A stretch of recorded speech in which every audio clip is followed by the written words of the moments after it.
"I'll pay you triple if you have the balance," the manager said, laughing, not knowing it was the founder. Harold Thompson adjusted his straw hat and took a deep breath before entering the bank branch. He had spent 4 years in the countryside caring for his wife Margaret, who had passed away 3 months ago, and now needed to resolve some pending financial matters. What he didn't expect was to be met with looks of contempt as soon as he stepped into the cool, luxurious environment. His simple clothes, a faded plaid shirt, patched jeans and worn sandals, contrasted sharply with the shiny marble floors and the leather armchairs for preferred customers. In the regular line, Harold observed the activity in the branch. Everything had changed a lot since the last time he had been there. People seemed more rushed, colder. The employees hurriedly served the simpler clients while lingering with smiles for those in elegant clothes. "Next!" shouted an impatient voice. Harold approached the counter, where a young man in a dark suit and blue tie was waiting for him. The young man had hair slicked with gel and a smile that didn't reach his eyes. A badge on his chest identified him.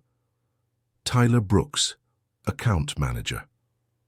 "Good afternoon, young man. I'd like to make a withdrawal," said Harold politely, pulling a crumpled piece of paper with some numbers written on it from his pocket. Tyler looked him up and down, then at the assistant beside him, a woman in a green blouse named Jessica, and let out a chuckle. "A withdrawal? And how much do you intend to withdraw?" he asked in a mocking tone. $50, Harold replied simply. Tyler's chuckle turned into a laugh. He turned to Jessica, who also started laughing, covering her mouth with her hand. $50, Tyler repeated loudly, causing other customers to look. "And what's the account number?" Harold read the numbers from the paper. Tyler typed into the computer disdainfully, already prepared to say there was no such account, when something on the screen made him pause for a moment. But he soon returned to his mocking tone. "Look at this, Jessica. This gentleman says he has a special account," said Tyler, making air quotes with his fingers. "If you really have all this balance that's showing up here in the system, I'll pay you triple the withdrawal amount." And he burst out laughing again. Jessica laughed along, but there was something in the old man's eyes that bothered her. While Tyler continued his humiliation show, she discreetly looked more closely at the computer screen. What she saw made her choke. "Tyler," she whispered, trying to get his attention. "Let me handle this, Jess." Tyler interrupted her, turning back to Harold. "Look, Gramps, don't you think you're in the wrong branch?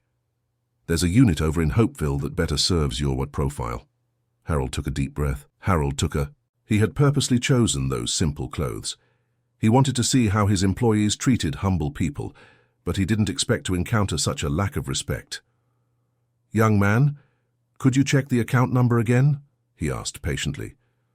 "Oh, now it's that I don't know how to do my job." Tyler became agitated. "Listen here, Mr. Harold, is it? I'll be very clear with you. This story about a special account doesn't fly here.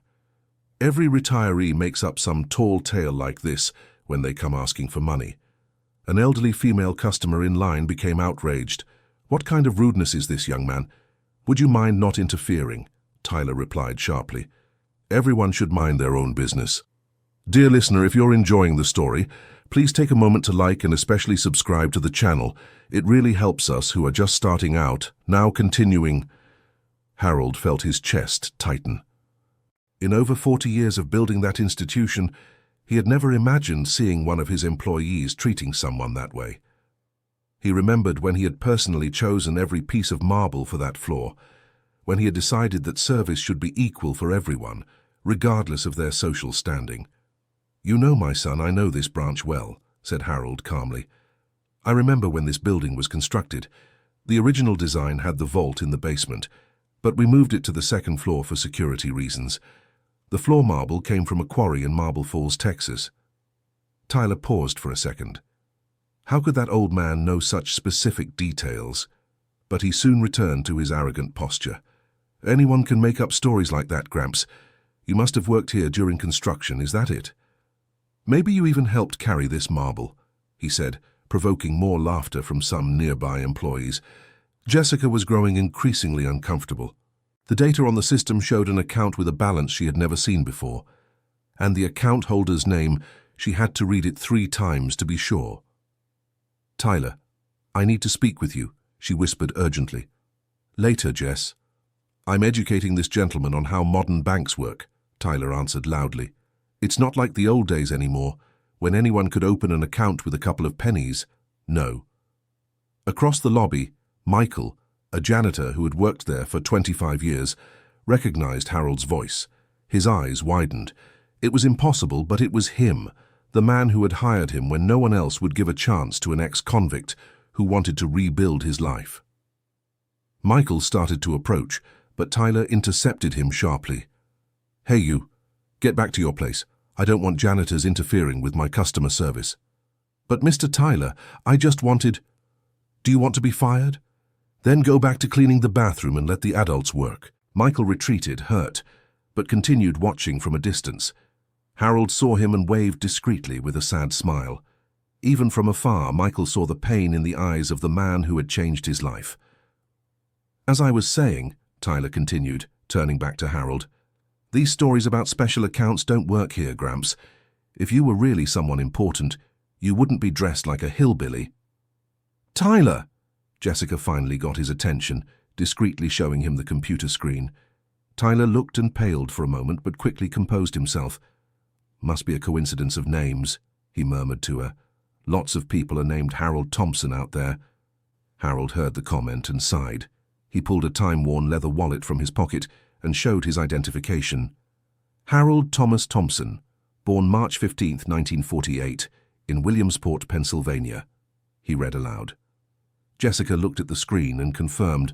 The data matched perfectly. It was exactly the same person listed as the founder in the institution's historical records. "Tyler, we need to call the general manager," she whispered nervously. "No need to bother anyone. This is just an old man trying to pass himself off as important," Tyler insisted. But his voice was already trembling a little. Harold decided to try a different approach. "Young man, I returned to town after living out in the country for 4 years. My wife Margaret was sick, and I needed to care for her. Now that she's passed, I came to settle some unfinished business. This account you're looking at was opened by me in 1980, when I founded this institution." Tyler let out a forced laugh. "Founded the institution? Listen to that. Now you're going to tell me you own the bank too, right?" He turned to the other customers. "Folks, get a load of this beautiful story. Mr. Harold here is the founder of the bank." Some customers laughed, but others seemed embarrassed by the situation.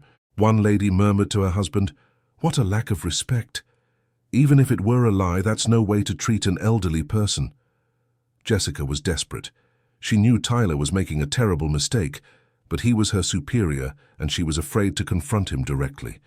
From the second floor, Richard Miller, the regional director, watched the activity through the security cameras.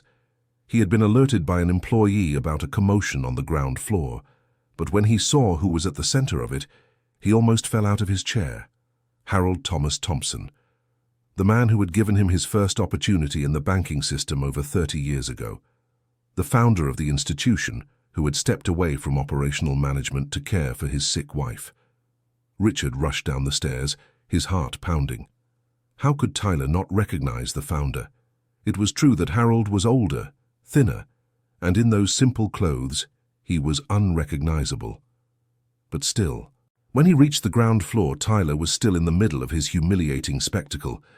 "Look, Mr. Harold, let me give you a tip. There's a branch over in St. John's district that serves people like you better. This one is more for clients. How can I say, of a different level?" "Tyler," Richard's voice echoed through the lobby. The manager turned, smiling, thinking he would receive praise for having resolved the situation. "Hi, Mr. Richard. I was just advising this gentleman on which branch would be more suitable for him." Richard came closer and saw Harold. Even after all those years, even with the marks of time and suffering, he would recognize that man anywhere. "Mr. Harold," Richard said, his voice choked, extending his hands. "Richard, my boy." Harold smiled for the first time since he had entered the branch. "How are you?" Tyler looked from one to the other, confused. Why was the regional director treating that old man with such affection? "Mr. Tyler, do you have any idea who this person is?" Richard asked, still emotional. "Of course I know. It's Mr. Harold, who came here claiming to be the founder of the bank," Tyler replied arrogantly. "I was already directing him to a branch more suited to his profile." The silence in the lobby was almost palpable. Richard looked at Tyler with a mixture of disbelief and outrage. "Tyler Brooks, you are standing before Harold Thomas Thompson, founder and majority shareholder of this institution." Richard's words fell like a bomb in the room. Tyler turned completely pale. Jessica covered her mouth with her hands, and the clients who had witnessed the scene began to murmur among themselves. That can't be true," Tyler stammered. "Harold founded this institution in 1980 with the philosophy that banking service should be democratized. He always argued that all clients, regardless of their social condition, should be treated with respect and dignity," Richard explained, looking sternly at Tyler.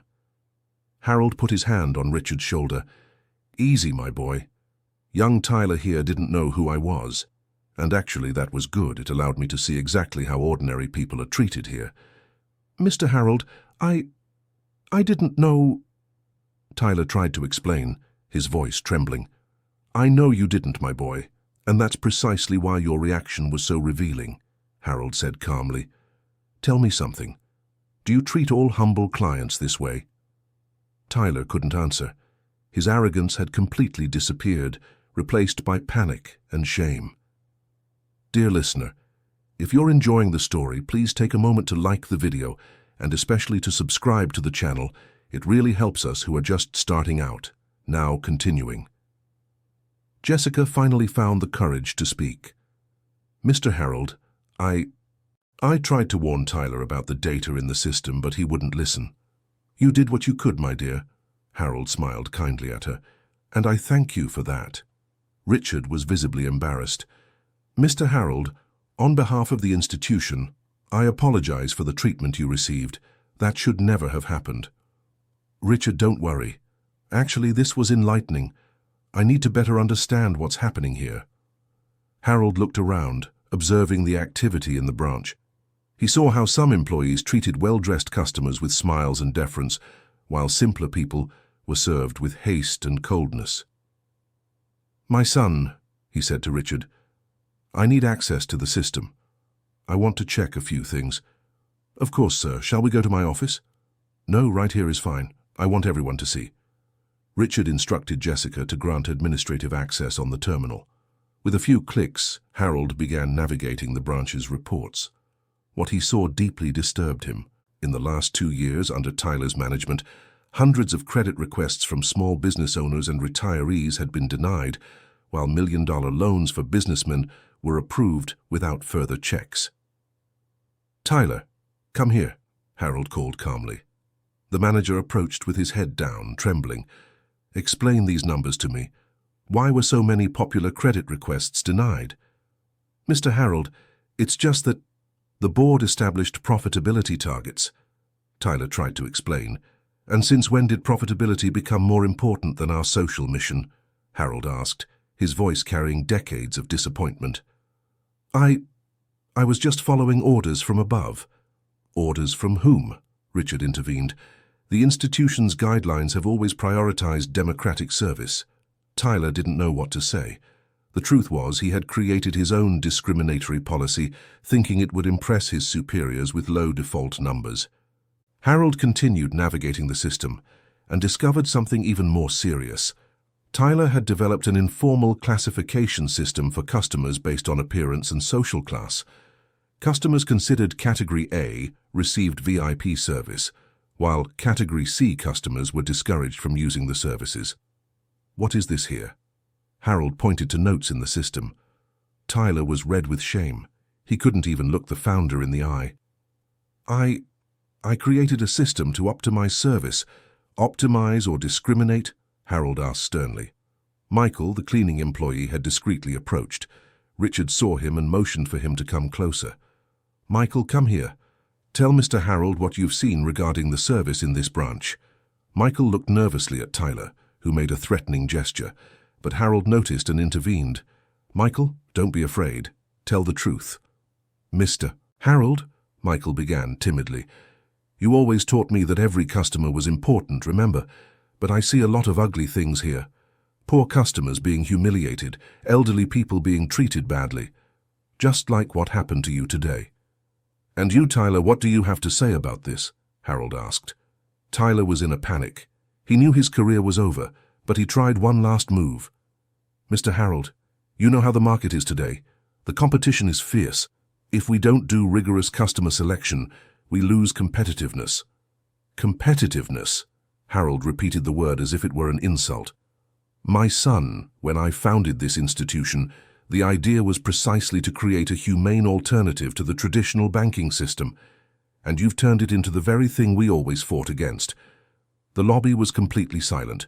Customers and employees followed every word of the conversation. "Richard, convene an extraordinary board meeting now." "Right here in the lobby," Harold ordered. "Sir, wouldn't it be better in the conference room?" "Oh, no. I want everyone to see." Transparency has always been one of our values.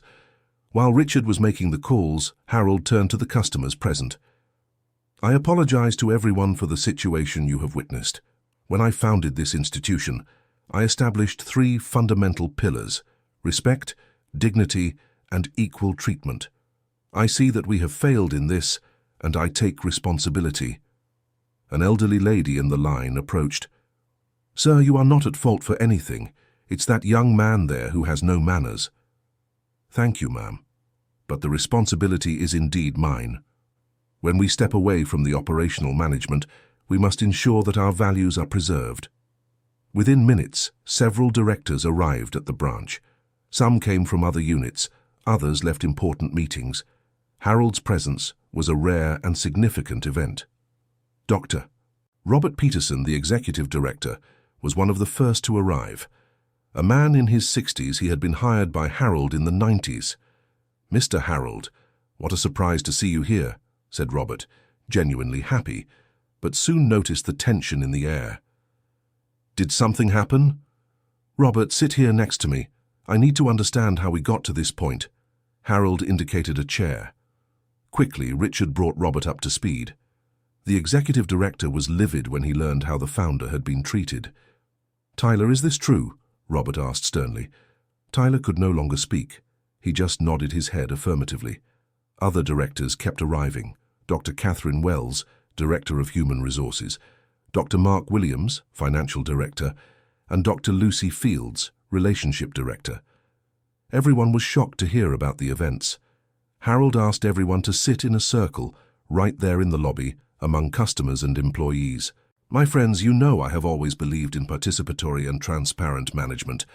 That's why we are going to resolve this situation in front of everyone." He began by explaining what had happened, from his arrival at the branch to the discovery of Tyler's discriminatory practices. "What saddens me the most is not the lack of recognition. After all, it's been a long time since I've been here. What hurts me is knowing that we have betrayed our own values." Dr. Catherine, who had known Harold for over 20 years, was emotional. "Mr. Harold, I did not know these practices were happening. If I had known, I would have taken action immediately." "I know, Catherine. You are not directly at fault, but this shows that our control structure failed somewhere." Dr. Mark presented the branch's numbers. "Mr. Harold, I recognize that this unit's results have improved significantly over the last 2 years, but now I understand the price we paid for it." "Exactly, Mark. Results obtained through exclusion are not results I am proud of." Tyler, who had remained silent throughout the entire meeting, finally found the courage to speak. "Mr. Harold, I messed up. I know I made a big mistake. But please, give me a chance to make things right." Harold looked at him for a long moment. "Tyler, do you really want a chance?" "Yes, sir, I do, from the bottom of my heart." "Then you will have one. But it won't be easy." Everyone looked surprised at Harold. They expected him to fire Tyler summarily. "You will spend the next 6 months working at our Hopeville branch, in the neighborhood you yourself suggested was more suitable for people like me." Tyler swallowed hard. The Hopeville branch was the smallest in the network, serving mainly retirees and small business owners. "You will work as a regular teller, not as a manager. You will learn firsthand what it means to treat everyone with dignity. And at the end of the 6 months, if you have truly changed, you can return as a manager. If not, you will be fired. I accept, Mr. Harold, from the bottom of my heart. I'm not finished yet. During these 6 months, you will personally contact each client who was harmed by your discriminatory policies. You will apologize and offer special conditions to repair the damage caused. Dear listener, if you are enjoying the story, please take a moment to like and especially subscribe to the channel. It really helps us who are just starting out. Now continuing. Tyler agreed with everything, genuinely remorseful. Jessica, who had been the only one to try to warn him, was praised for her courage and promoted to interim manager. Jessica, you showed character by trying to do what was right, even while facing pressure. That is exactly the kind of leadership we want. The young woman was moved. Thank you, Mr. Harold. I promise I won't let you down. Michael, the cleaning employee, was called to join the meeting. Michael, you have been here a long time and know our culture well. I would like you to become our internal observer. Your role will be to visit the branches and report back to me on how clients are being treated. Michael could hardly believe what he was hearing. Mr. Harold, are you sure? I only have a high school diploma. Michael, you have something much more important than a diploma. You have heart, and you know hardship. That is worth more than any certificate. The changes didn't stop there. Harold announced a program for a complete overhaul of the organizational culture. From now on, every employee will spend 1 day per month undercover as a regular client in branches where they don't work. I want them to experience firsthand what it's like to be treated disrespectfully. Dr. Lucy Fields questioned, and if they discover it's an employee? Even better. It means the disguise was poor, Harold laughed. But the important thing is the experience of being on the other side of the counter. He also determined that every branch would have a community council made up of clients from different social classes, which would meet monthly to evaluate the service. We want our community to feel like a part of the institution, not just a user of it. Dr. Robert Peterson asked about the program's costs. Mr. Harold, these changes will impact our profitability. How will we justify this to the shareholders? Robert, I am the largest shareholder of this institution, and I prefer to make less profit, but sleep with a clear conscience. Besides, I am certain that, in the long run, an institution respected and loved by the community will be more profitable than one based on discrimination. The meeting lasted almost 3 hours. When it ended, Harold addressed the clients who had remained in the branch watching everything. I apologize once again for the embarrassment. I hope you have seen that we take our values seriously and that we will do everything to correct the mistakes. The elderly lady who had defended Harold at the beginning approached. Sir, you are a very special person. I don't see many people with that humility these days. Thank you, ma'am. What is your name? Teresa, Mrs. Teresa. Mrs. Teresa, would you like to be part of our community council? We need people who aren't afraid to speak the truth. Me? But sir, I'm just a retiree. You are exactly what we need. A person with life experience and the courage to stand up for what is right. Mrs. Teresa accepted, moved. Before leaving the branch, Harold made a point of making the original withdrawal of $50. Tyler, before you go to Hopeville, I'd like you to process my withdrawal. Tyler, still nervous, processed the transaction. Here you are, Mr. Harold, $50. Thank you.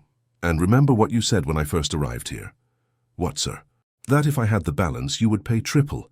Tyler paled again, thinking Harold was calling in the promise. Relax, son, Harold laughed. I'm just joking.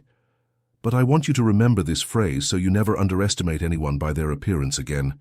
In the days that followed, Harold's story spread throughout the entire branch network. Employees from different locations began to rethink their attitudes and behaviors. Tyler started his work in Hopeville that same day. His first customer was Mrs. Mary, a 78-year-old lady who wanted to withdraw her pension. Good morning, Mrs. Mary. How can I help you? Tyler asked respectfully. My, such good manners. What a difference from the service I received at the downtown branch last week, commented Mrs. Mary. Tyler felt a pang in his heart. It had probably been him who had treated her poorly. "Could you tell me what happened there?" Mrs. Mary recounted how she was humiliated by an arrogant manager who said retirees were problematic customers. Tyler recognized his own story. "Mrs. Mary, I apologize on behalf of the institution. We will do everything to make sure this doesn't happen again." "You are very kind, my son. I wish all the employees were like this." Tyler spent the entire day assisting retirees, small business owners, day laborers, bus drivers, hard-working, dignified people he had looked down on because of prejudice. Every story he heard was a lesson in humility. At the end of the first day, he called Harold. "Mr. Harold, thank you so much for the opportunity. Today I understood many things I didn't understand before." "That's good, Tyler, and it's only the first day. You still have a lot to learn." Jessica took over the management of the Central Branch with a new philosophy. She implemented an evaluation system where the customers themselves rated the service they received, creating healthy competition among the employees. "The employee of the month will no longer be the one who sells the most products, but the one who receives the best ratings from customers," she announced.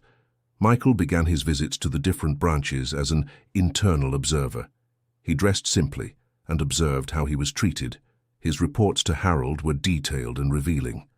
At a branch in the South Side, Michael witnessed an employee being extremely kind to a well-dressed customer, but treating a domestic worker in the line with coldness. He noted everything in his report. At another location, he saw a manager lie to a small business owner, saying there were no credit lines available, when just minutes before he had offered favorable loans to a customer in a suit. Michael's reports led to the revamping of training at several branches. 3 months later, Harold decided to make another surprise visit, this time to the Hopeville branch where Tyler was working. Again, he wore simple clothes and entered like any other customer. Tyler was at the counter and didn't recognize him immediately. "Good morning, sir. How can I help you?" "I'd like to make a withdrawal of $50. Tyler processed the request politely and efficiently. Only when he handed over the money did he recognize Harold. "Mr. Harold," he exclaimed in surprise. "How are you doing here, Tyler?" "Very well, sir. I'm learning a lot. Just today, a lady told me she had never been treated so well in a bank." "And how do you feel?" "Different. More complete, you know. Before I thought being a manager was about ordering others around. Now I understand it's about serving others." Harold spoke with several customers at the branch.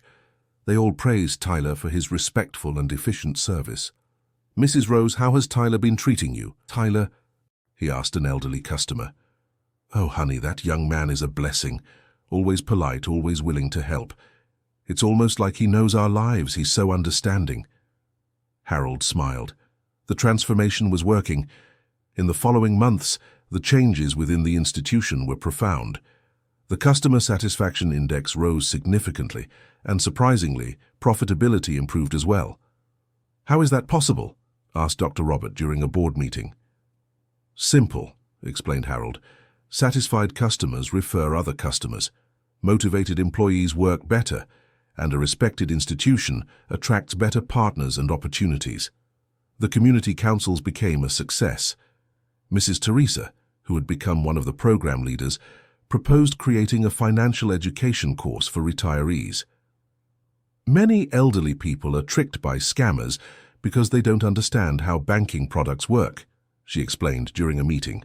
The idea was implemented in all branches, with volunteer employees teaching free classes on weekends. Michael became a respected figure in the institution. His observations helped identify and correct problems in dozens of units.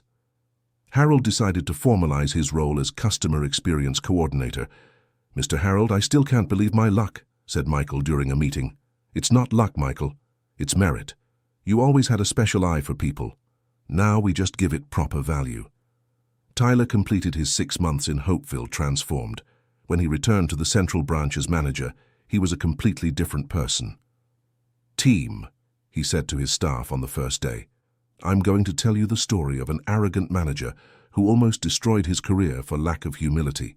That story is my own story." He recounted everything that had happened, from the humiliation of Harold to his transformation in Hopeville. Starting today in this branch, every customer will be treated as if they were the founder of the institution, because in a way they all are. They are the ones who sustain our jobs and our mission. Tyler's new philosophy infected the whole team. The central branch became a model for the other units. Jessica, who had taken over her own branch, implemented this special customer day, where once a month the branch was festively decorated and all customers received special service, regardless of their social condition. "We want our customers to feel celebrated, not just tolerated," she explained to other managers. 1 year after the initial episode, Harold made a new visit to the branches. This time, he wasn't in disguise. He wore his best clothes and was received with honors. But what impressed him the most wasn't the formal reception, but the small details. Employees treating the elderly with extra patience, managers standing up to greet simple customers, tellers explaining products with clear language for people with little schooling. "Richard," he said to the regional director, "I have never felt so proud of this institution as I do now. Mr. Harold, you transformed not just our company, but our lives. We all learned valuable lessons from what happened." During an award ceremony for outstanding employees, Harold gave a speech that went down in the institution's history. "My friends, when I founded this company, my dream was simple: to create a place where people were treated with dignity.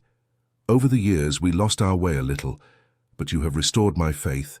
You proved that it is possible to be profitable and humane at the same time, that it is possible to grow without losing our soul." Tyler was one of those awarded for his personal transformation work and the results achieved. "Mr. Harold," said Tyler upon receiving the award, "you saved me, not just my career, but my essence as a person. I learned that there is no true success without humanity." Jessica was also recognized for her innovative leadership. "I learned that courage isn't about not having fear, but about doing what is right, even when you're afraid." That day, when I tried to warn about the data in the system, I was very scared, but it was the right thing to do. Michael received an ovation when he took the stage. "I want to thank Mr. Harold for teaching me that a person's worth isn't in the diploma they have, but in the heart they carry. Here I learned that we all have something valuable to contribute." Mrs. Teresa, as a representative of the community councils, also spoke. "On behalf of all the customers, I want to say that you have created something special here, a place where we feel respected and valued. That is priceless." The ceremony was emotional, but the most memorable moment came at the end, when Harold announced a decision nobody expected. "My friends, at 75 years old, I have decided it is time to take a definitive step back from managing this institution. But I will not step away completely. I am creating a special position for myself: Guardian of Values." The room fell silent, waiting for an explanation. "Every month, I will visit our branches, always disguised as a regular customer. I will observe how people are treated, and I will report directly to the board of directors about what I find." The audience erupted in applause. "I want to ensure we never again forget where we came from and where we are going. That never again will a person be humiliated for their appearance or social condition in one of our branches." Dr. Robert, moved, commented, "Mr. Harold, you are creating something revolutionary in the banking system, a true internal social control." "It's not revolutionary, Robert.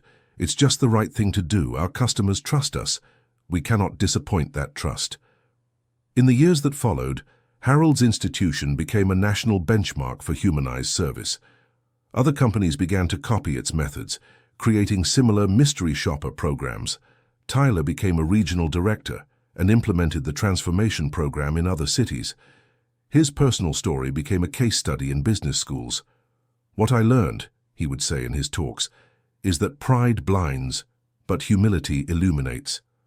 When we think we are superior to others because of our position or knowledge, we lose the ability to see what really matters: the human being in front of us."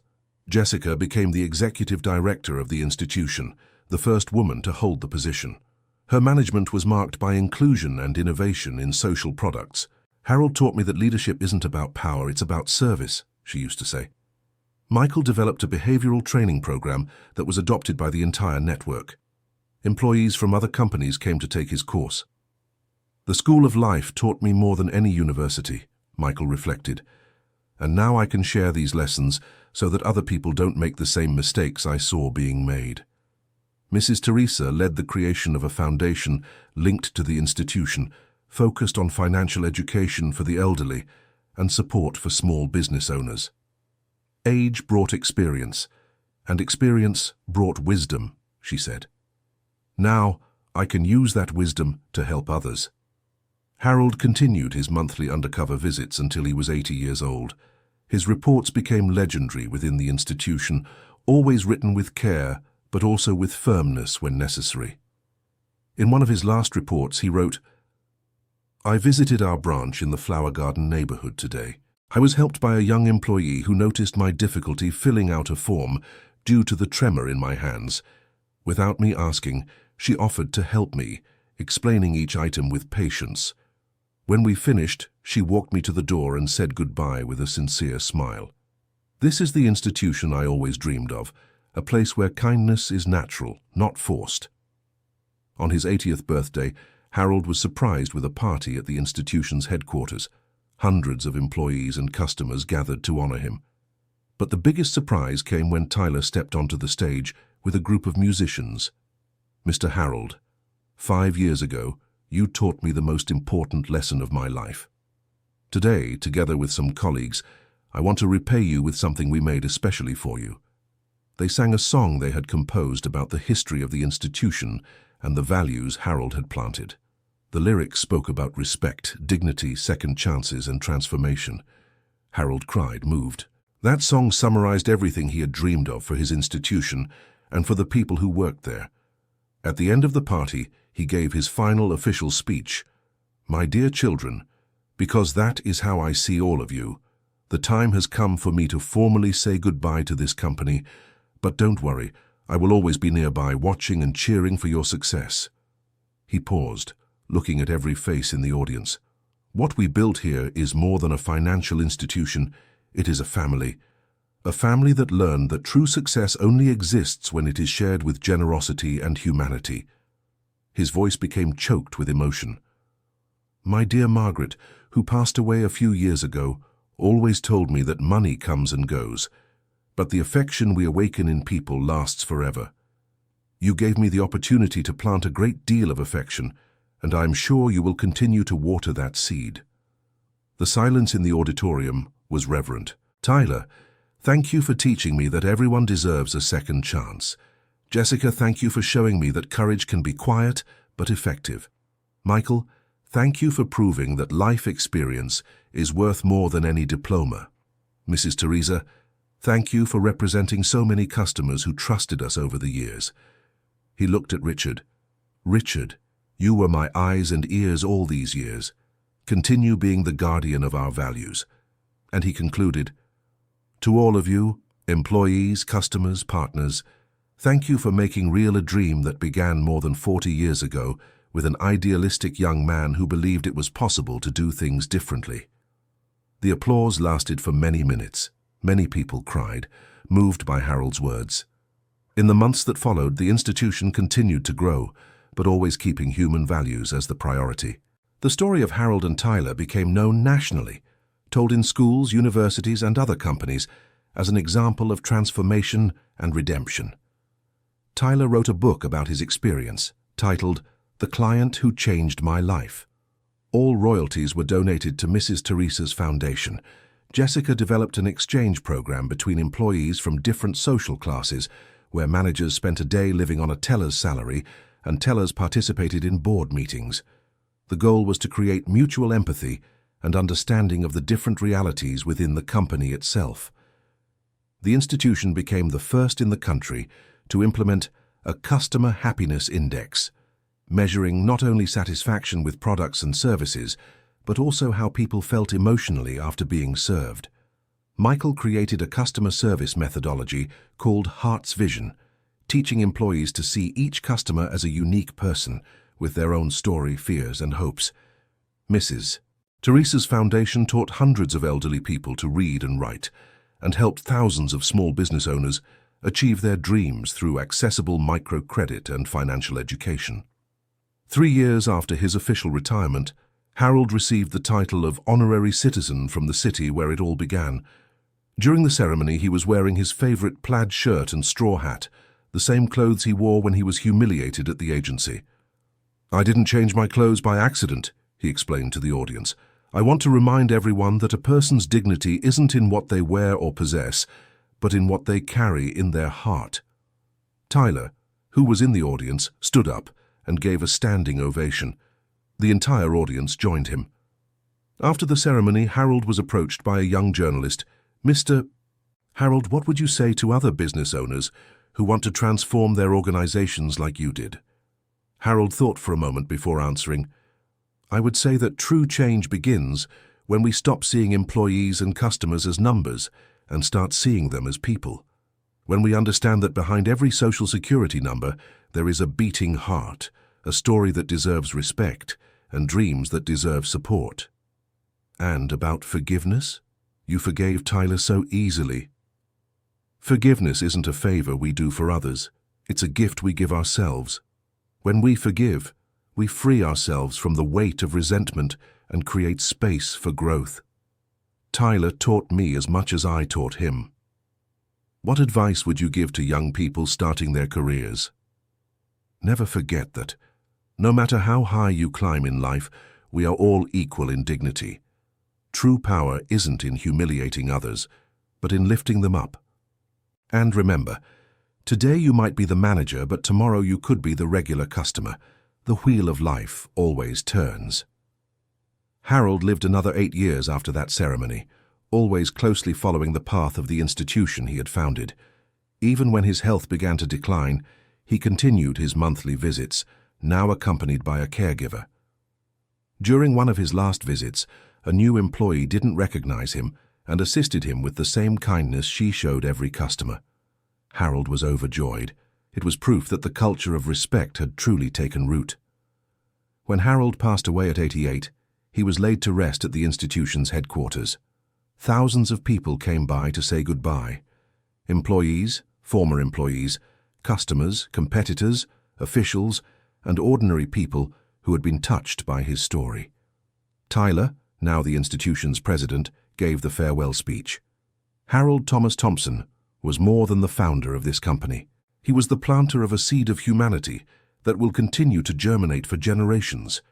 He taught us that success without soul is failure, that power without humility is weakness, and that forgiveness without sincerity is a lie.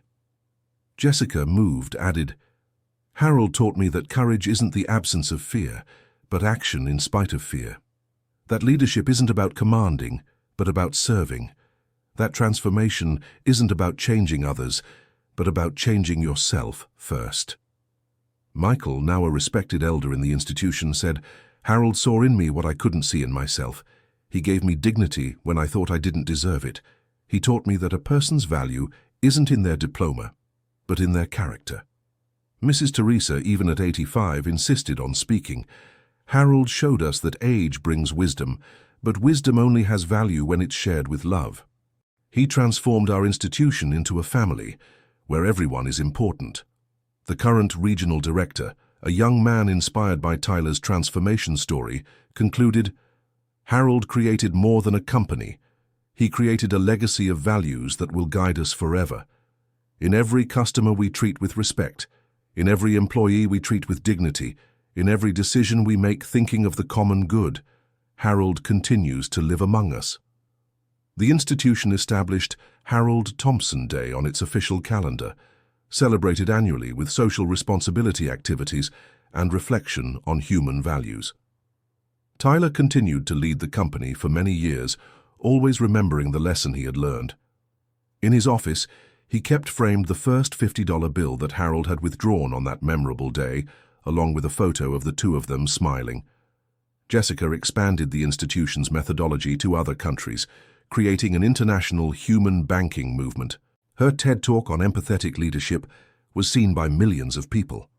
Michael became an international consultant in customer experience, always telling the story of how a janitor became an expert just by observing and personally feeling people's pains.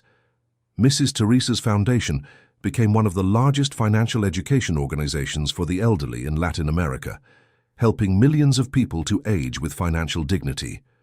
The story of Harold and Tyler became a case study in universities worldwide, studied not only in business administration courses, but also in psychology, sociology, and business ethics.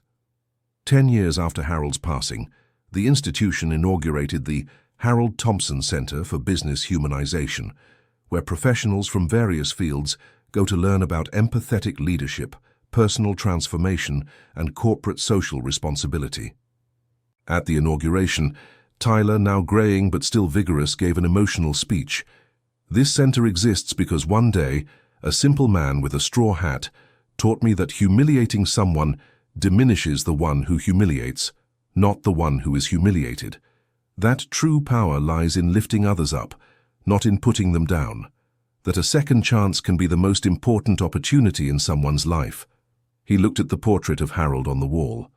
"Harold, wherever you are, know that the seed you planted has grown into a forest of better people, more humane relationships, and more conscious businesses. You didn't just found a financial institution, you founded a school of humanity." The audience rose in prolonged applause, many with tears in their eyes. That night, Tyler went home and wrote in his diary, a habit he had developed since his transformation. "Today, we inaugurated the center in honor of the man who changed my life." 20 years have passed since that fateful day, and I still feel the weight of the lesson learned. Harold taught me that it doesn't matter how many times we fall, but how many times we get back up. That it doesn't matter how far we have strayed from the right path, there is always a chance to return. That forgiveness is an act of courage, both for the one who forgives and for the one who is forgiven. Thank you, Master, for seeing in me the man I could become, even when I could only see the man I was. And so, the story of a founder humiliated by an arrogant manager became the greatest lesson in humanity and transformation that an institution has ever experienced. Proof that even in the darkest moments, there is always room for redemption, growth, and love. Harold's plaid shirt and straw hat were preserved in the institution's museum, not as relics of a powerful man, but as symbols that true greatness lies in simplicity, respect, and the infinite capacity to believe in the transformative potential of every human being. End of story. And you, dear listener, what did you think of this story of transformation? Do you believe that people like Tyler can really change? Have you experienced similar situations, either as a customer or an employee? Share your opinion with us in the comments. Your experience may inspire other people.